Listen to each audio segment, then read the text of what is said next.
Del más allá, de Howard Phillips Lovecraft.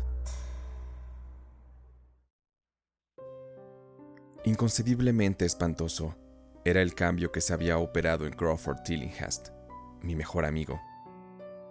No le había visto desde el día en que me contó hacia dónde se orientaban sus investigaciones físicas y matemáticas, cuando respondió a mis temerosas y casi asustadas reconvenciones, echándome de su laboratorio y de su casa en una explosión de fanática ira.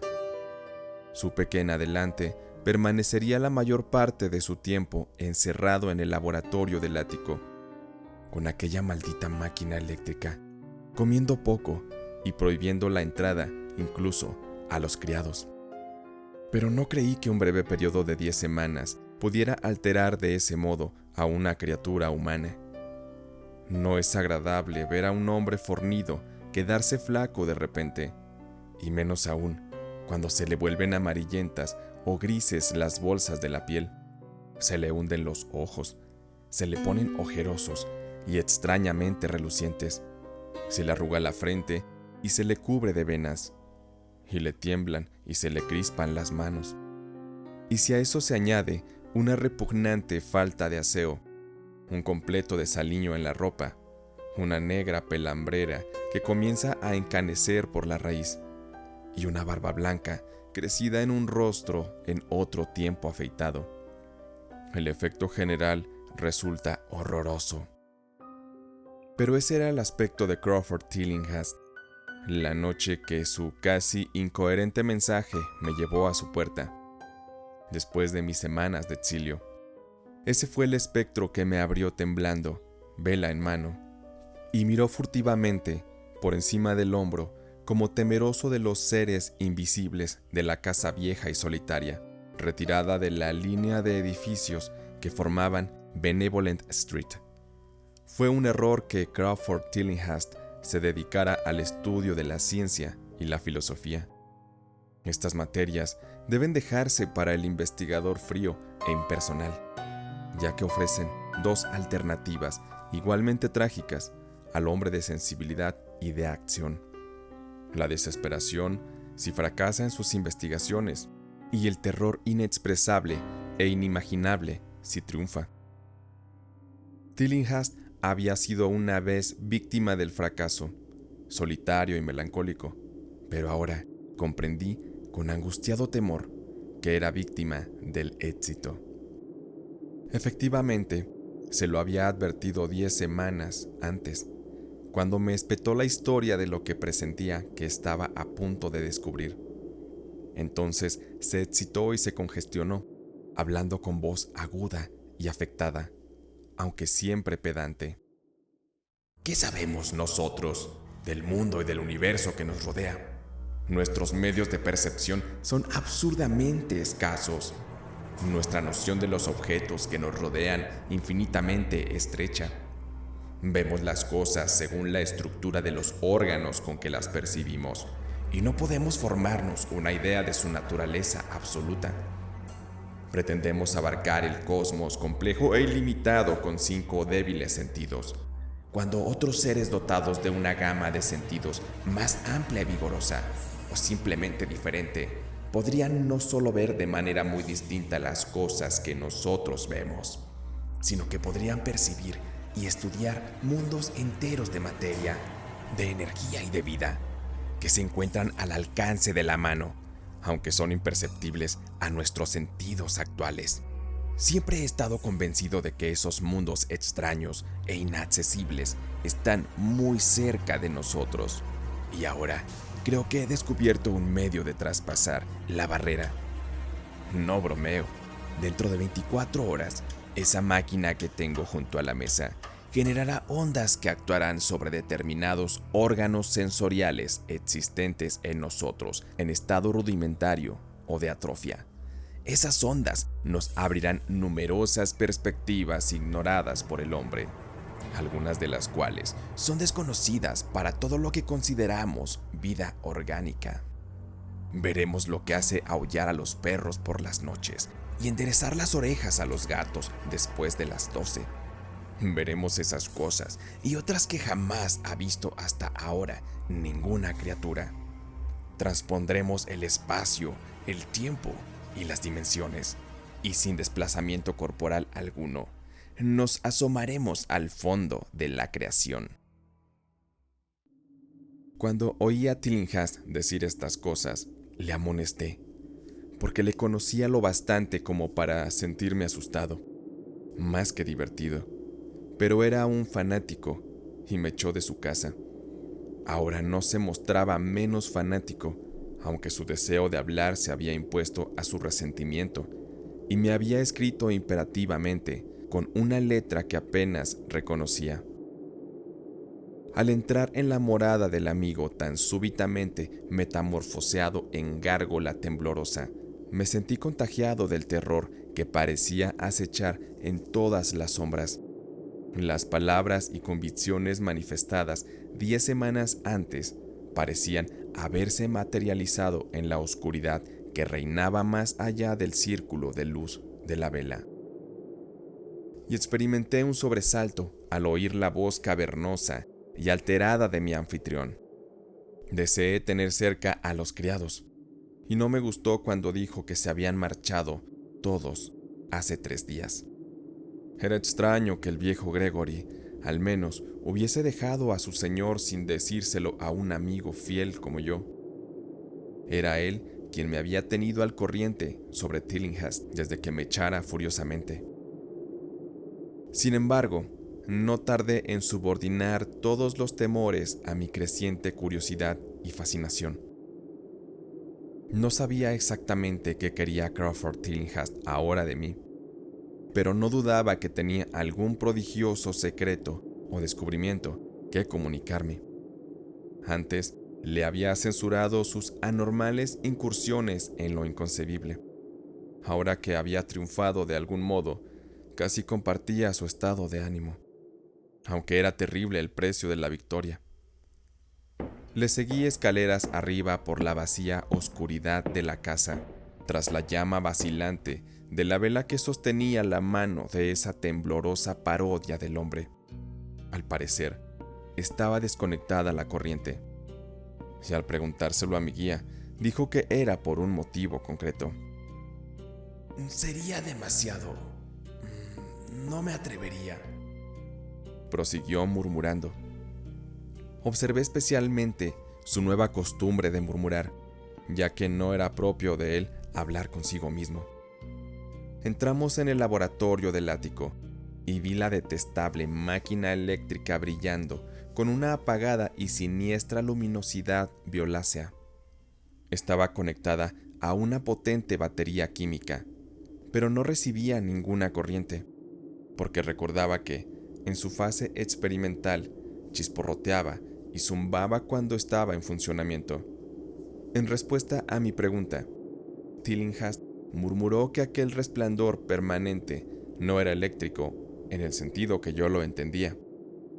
A continuación, me sentó cerca de la máquina, de forma que quedaba a mi derecha, y conectó un conmutador que había debajo de un enjambre de lámparas. Empezaron los acostumbrados chisporroteos, se convirtieron en rumor, y finalmente en un zumbido tan tenue que daba la impresión de que había vuelto a quedar en silencio. Entretanto, la luminosidad había aumentado y disminuido otra vez, y adquirido una pálida y extraña coloración, o mezcla de colores, imposible de definir ni de describir. Tillinghast había estado observándome y notó mi expresión desconcertada. ¿Sabes qué es eso?, susurró. Rayos ultravioleta. Rió de forma extraña ante mi sorpresa. Tú creías que eran invisibles, y lo son, pero ahora pueden verse, igual que muchas otras cosas invisibles también. Escucha, las ondas de este aparato están despertando los 1000 sentidos aletargados que hay en nosotros. Sentidos que heredamos durante los evos de evolución, que median del estado de los electrones inconexos al estado de humanidad orgánica. Yo he visto la verdad y me propongo enseñártela. ¿Te gustaría saber cómo es? Pues te lo diré. Aquí Tillinghast se sentó frente a mí, apagó la vela de un soplo y me miró fijamente a los ojos. Tus órganos sensoriales, creo que los oídos en primer lugar, captarán muchas de las impresiones, ya que están estrechamente conectados con los órganos aletargados. Luego lo harán los demás. ¿Has oído hablar de la glándula pineal? Me río de los superficiales endocrinólogos, colegas de los embaucadores y advenedizos freudianos. Esa glándula es el principal de los órganos sensoriales. Yo lo he descubierto.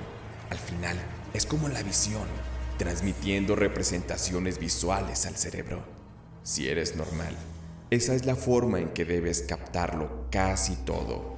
Me refiero a casi todo el testimonio del más allá. Miré la inmensa habitación del ático, con su pared sur inclinada, vagamente iluminada por los rayos que los ojos ordinarios son incapaces de captar. Los rincones estaban sumidos en sombras y toda la estancia había adquirido una brumosa irrealidad que emborronaba su naturaleza e invitaba a la imaginación a volar y fantasear. Durante el rato que Tillinghast estuvo en silencio, me imaginé en medio de un templo enorme e increíble de dioses largo tiempo desaparecidos, de un vago edificio con innumerables columnas de negra piedra que se elevan desde un suelo de losas húmedas hacia unas alturas brumosas que la vista no alcanzaba a determinar. La representación fue muy vivida durante un rato, pero gradualmente fue dando una concepción más horrible, la de una absoluta y completa soledad en el espacio infinito, donde no había visiones ni sensaciones sonoras. Era como un vacío, nada más. Y sentí un miedo infantil que me impulsó a sacarme del bolsillo el revólver que de noche siempre llevo encima, desde la vez que me asaltaron en East Providence. Luego, de las regiones más remotas, el ruido fue cobrando suavemente realidad. Era muy débil, sutilmente vibrante, inequívocamente musical, pero tenía tal calidad de incomparable frenesí que sentí su impacto como una delicada tortura por mi cuerpo. Experimenté la sensación que nos produce el arañazo fortuito sobre un cristal esmerilado. Simultáneamente, noté algo como si una corriente de aire frío que pasó junto a mí, al parecer en dirección al ruido distante. Aguardé con el aliento contenido y percibí que el ruido y el viento iban en aumento, produciéndome la extraña impresión de que me encontraba atado a unos raíles por los que se acercaba una gigantesca locomotora. Empecé a hablarle a Tillinghast e instantáneamente se disiparon todas esas inusitadas impresiones. Volví a ver al hombre, las máquinas brillantes y la habitación a oscuras. Tillinghast sonrió repulsivamente al ver el revólver que yo había sacado casi de manera inconsciente, pero por su expresión comprendí que no había visto y oído lo mismo que yo, sino más. Le conté en voz baja lo que había experimentado y me pidió que me estuviese lo más quieto y receptivo posible. No te muevas, me advirtió, porque con estos rayos pueden vernos, del mismo modo que nosotros podemos ver. Te he dicho que los criados se han ido, aunque no te he contado cómo. Fue por culpa de esa estúpida ama de llaves. Encendió las luces de abajo, después de advertirle yo que no lo hiciera, y los hilos captaron vibraciones simpáticas. Debió ser espantoso. Pude oír los gritos desde aquí, a pesar de que estaba pendiente de lo que veía y oía en otra dirección. Más tarde, quedé horrorizado al descubrir montones de ropa vacía por toda la casa. Las ropas de la señora Optic estaban en el vestíbulo, junto a la llave de la luz. Por eso, sé que fue ella quien encendió. Pero mientras no nos movamos, no correremos peligro. Recuerda que nos enfrentamos con un mundo terrible en el que estamos prácticamente desamparados. No te muevas. El impacto combinado de la revelación y la brusca orden me produjo una especie de parálisis, y en el terror, mi mente se abrió otra vez a las impresiones procedentes de lo que Tillinghast llamaba el más allá. Me encontraba ahora en un vórtice de ruido y movimiento acompañados de confusas representaciones visuales. Veía los contornos borrosos de la habitación, pero de algún modo del espacio parecía brotar una hirviente columna de nubes o formas imposibles de identificar que traspasaban el sólido techo por encima de mí. Luego volví a tener la impresión de que estaba en un templo, pero esta vez los pilares llegaban hasta un océano aéreo de luz, del que descendía un rayo cegador a lo largo de la brumosa columna que antes había visto. Después, la escena se volvió casi enteramente calidoscópica, y en la mezcolanza de imágenes, sonidos e impresiones sensoriales inidentificables, sentí que estaba a punto de disolverme o de perder, de alguna manera, mi forma sólida. Siempre recordaré una visión deslumbrante y fugaz. Por un instante, me pareció ver un trozo de extraño cielo nocturno, poblado de esferas brillantes que giraban sobre sí. Y mientras desaparecía vi que los soles resplandecientes componían una constelación o galaxia de trazado bien definido. Dicho trazado correspondía al rostro distorsionado de Crawford Tillinghast. Un momento después, sentí pasar unos seres enormes y animados, unas veces rozándome y otras caminando o deslizándose sobre mi cuerpo supuestamente sólido, y me pareció que Tillinghast los observaba como si sus sentidos más avesados pudieran captarlos visualmente. Recordé lo que había dicho de la glándula pineal, y me pregunté qué estaría viendo con ese ojo preternatural. De pronto, me di cuenta de que yo también poseía una especie de visión aumentada. Por encima del caos de luces y sombras, se alzó una escena que, aunque vaga, estaba dotada de solidez y estabilidad. Era en cierto modo familiar, ya que lo inusitado se superponía al escenario terrestre habitual, a la manera como la escena cinematográfica se proyecta sobre el telón pintado de un teatro. Vi el laboratorio del ático, la máquina eléctrica y la poco agraciada figura de Tillinghast enfrente de mí, pero no había vacía la más mínima fracción del espacio que separaba todos estos objetos familiares. Un sinfín de formas indescriptibles, vivas o no, se mezclaban entre medias en repugnante confusión, y junto a cada objeto conocido se movían mundos enteros y entidades extrañas y desconocidas. Asimismo parecía que las cosas cotidianas entraban en la composición de otras desconocidas y viceversa. Sobre todo, entre las entidades vivas había negrísimas y gelatinosas monstruosidades que temblaban flácidas en armonía con las vibraciones procedentes de la máquina. Estaban presentes en repugnante profusión, y para horror mío, descubrí que se superponían, que eran semifluidas y capaces de interpenetrarse mutuamente y de atravesar lo que conocemos como cuerpos sólidos. No estaban nunca quietas, sino que parecían moverse con algún propósito maligno. A veces se devoraban unas a otras, lanzándose la atacante sobre la víctima y eliminándola instantáneamente de la vista. Comprendí con un estremecimiento qué era lo que había hecho desaparecer a la desventurada servidumbre, y ya no fui capaz de apartar dichas entidades del pensamiento, mientras intentaba captar nuevos detalles de este mundo recientemente visible que tenemos a nuestro alrededor. Pero Tillinghast me había estado observando y decía algo. ¿Los ves? ¿Los ves?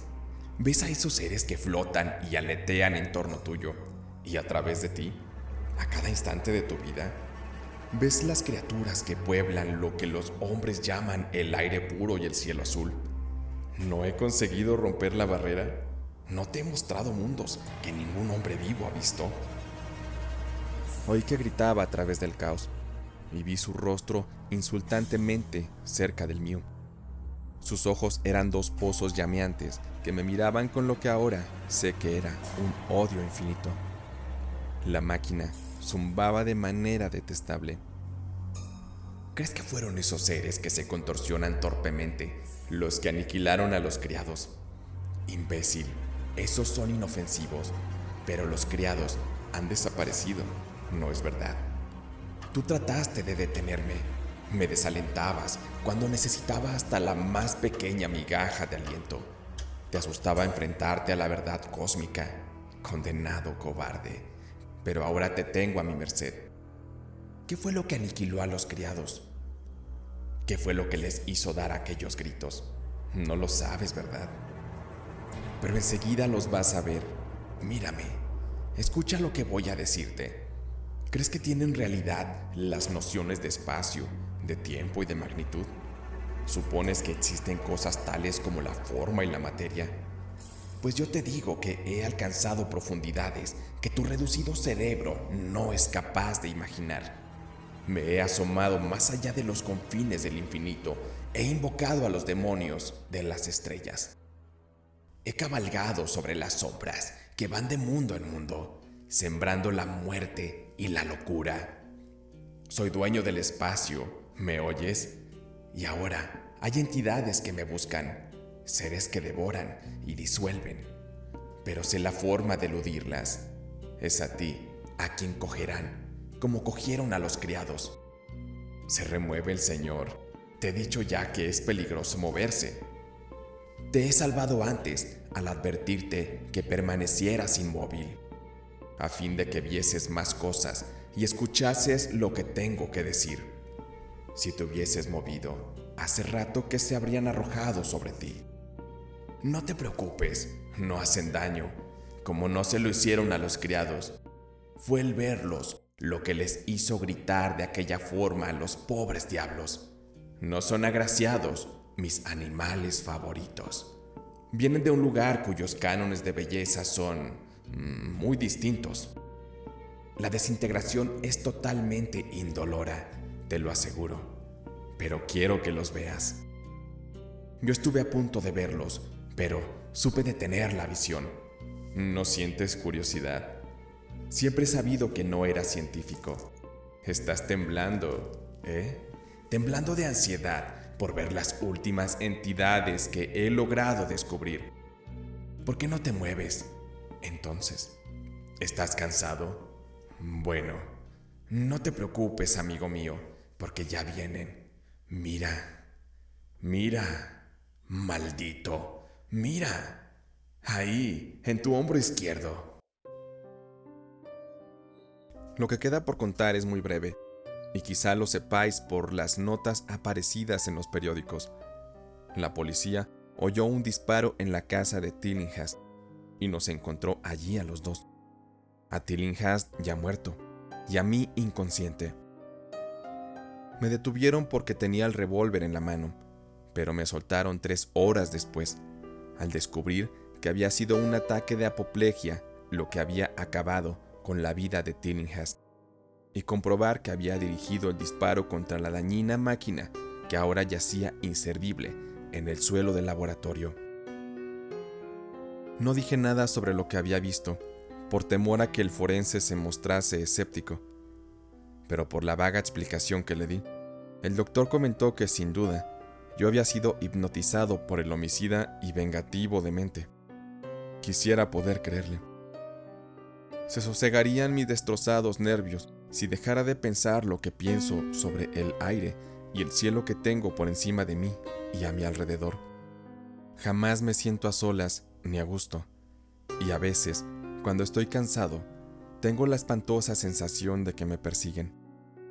Lo que me impide creer en lo que dice el doctor es este simple hecho, que la policía no encontró jamás los cuerpos de los criados que dicen que Crawford Tillinghast mató.